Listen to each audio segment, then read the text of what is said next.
Students, you are welcome to Shet Vidya Mandir English High School and Junior College of Science and Commerce at Vasai East. Students, first of all, let me congratulate you for your success for Standard 10th. I, Mrs. Archana Batija, take up your English lessons for Standard 11th. First unit, Lesson 2, On the Summit, we reach the top. This lesson has been presented in 2 videos, so I take the privilege to take up the chapter for you in video 1 and video 2. On to the summit, we reach the top. Here, it is about Tenzing Norgay. This is about reaching on the top, that is a summit of Mount Everest. It is based on the life skills of courage, perseverance, dedication, and strength, endurance. Tenzing Norgay, born on 29th May 1914 and passed away on 9th May 1986, was a Nepalese Indian born in Nepal, and he survived and lived throughout his life in Darjeeling. He is often referred to as Sherpa Tenzing. He was a mountaineer.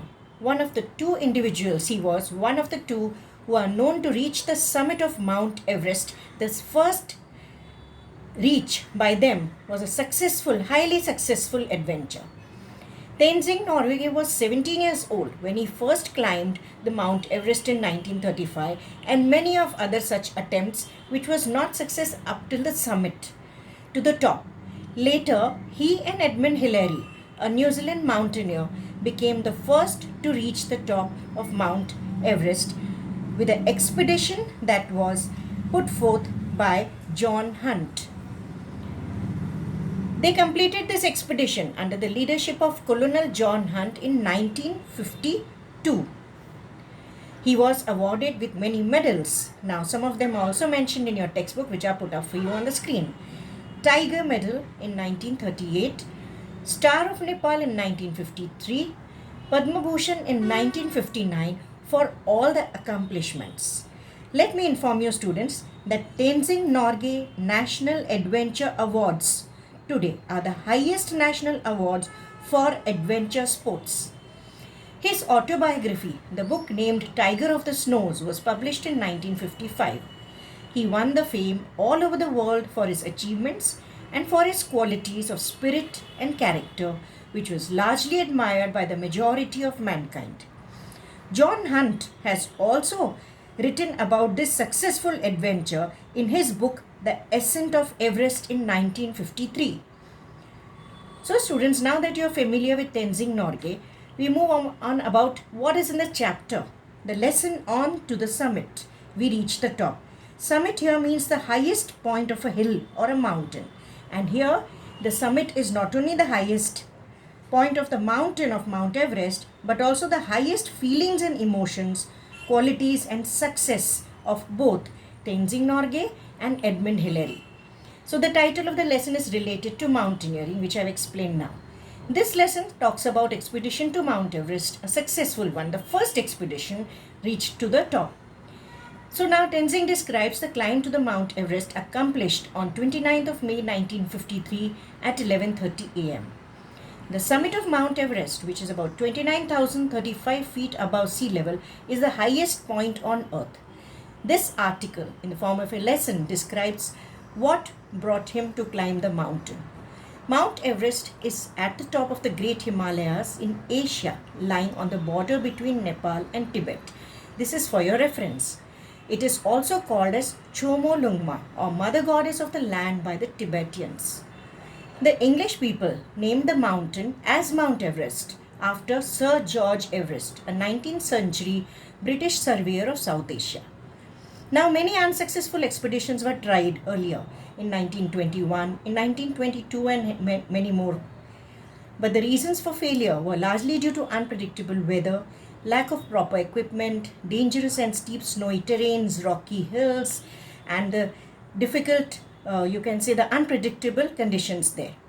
The Sherpas, the people living in Nepal, the Sherpas native to Khumbu region, have always played a very important role in the Himalayan climbs and treks because of their skills. the mountaineering skills since they are born and brought up there, their strength and ability to endure these high altitudes, the fortitude, their endurance is worth acclaim or worth appreciating. Now, as we move to the chapter in your textbook, students, it is about English Yuvak Bharati, lesson 1.2, on to the summit we reach the top.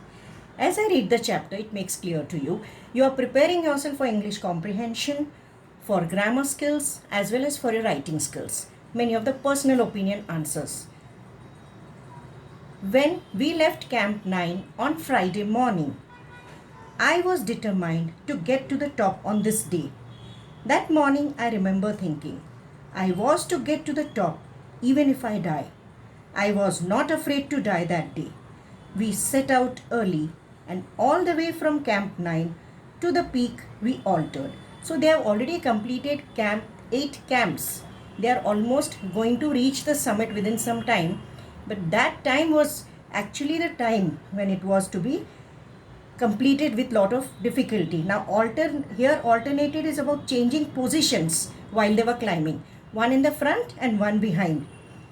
I would take the lead and then Hilary. So here Tenzing informs that he was in the beginning and then was Hilary behind him. The man who follows when climbing has a difficult job both in climbing up as well as climbing down. He is an anchor. So here anchor refers to the source of support, the strong and reliable person, not only for his physical ability but also for the emotional support. Now here he talks about, Tenzing talks about that in my pocket I had 4 flags. When we were still at Camp 4, Colonel Hunt gave me 3 flags, those of Britain, the United Nations and Nepal. He charged me with the duty of planting them on the top of the world. So here is another quality of Tenzing, that is patriotism, which Colonel Hunt also wanted him to bring accolades to the countries. Now these 3 flags are in your care, he said. When you and Hilary reach the top, put them at the peak. I am sure that you and Hilary are going to do it. So that's what Colonel Hunt was confident about these 2 people from where he started the expedition with Norgay Tenzing and about Edmund Hillary. I told Colonel Hunt then that I was carrying the Indian flag with me and I would like to be on the top with the other flags too. I had to ask Colonel Hunt's permission in his capacity as a leader of the expedition, as he had led the expedition. So now here, which is the quality of Tenzing we see? About patriotism. Colonel Hunt said, by all means, I am glad to know that you brought an Indian flag. After 1 hour of steady climbing, that is of continuous climbing, we cut across. To cut across here means to avoid following the same path. That is to change the path from the south face and start it up the west side, where we had to pass up a steep line of rocks. So now all the challenges that they are facing, students, about the snow and rocks and about the steep line, that is the way it was difficult to climb. This inclined way. This was slow and difficult. Once we had cleared these, there was nothing barring or rather stopping our way to top but a snow-covered incline or steep sloping less and less as it neared the top. So as they move towards the top, the challenge is further about the terrain. Now these last 60 feet, 60 or 70 feet up the top were not very dangerous. But we kept up the same steady pace. They kept up the same way of walking. Climbing rather. We reached small and flattened summit almost together. So this is the highlight of the lesson, when they reached the summit almost together. During the last 50 feet from the peak, Hilary and I were moving about 20 feet apart. The distance between them was about 20 feet. We were tied together with a rope. Now here, most of the time the rope was loose, but when we went over dangerous ground, we drew it taut. Here taut refers to pull it and make it tight, so that they can have that support of the rope as well as of each other. Now students, in the byline you have some meanings as well as questions. Please attempt them. This rope was a symbol. What was it a symbol of? It was a symbol of togetherness. It tied us together. One could not move without the other. We were not two individuals, but we were a team. Here, another quality which shows about Tenzing and Hillary is about their team spirit, about their unity, that success that they celebrated together. I have been asked many times, who was first? When we were within reach of the summit, I did not think of who was going to be first. I am sure that Hillary was not thinking that too. Climbing takes all your attention. You have many more important worries. Here are many things about the, you can say the weather, the mountains, the snow, etc., the rocks, and the way their own body temperatures, etc., and also the dehydration without food. These were the different worries which they have to continue with. What does it matter whether I reach the top first or Hillary? Our main thought was that both of us reach the top. We had to. One couldn't do it alone at all. So they were very much aware that they had to accomplish it together. If there had been a difference of 1000 feet between us, we could make the claim that way, that he was first. But even then, only the man behind him could confirm the distance between the two. So he refuses altogether about the distance, or it was about being together which was emphasized till here now. So students, we continue in the next video with the next part of the chapter. Thank you.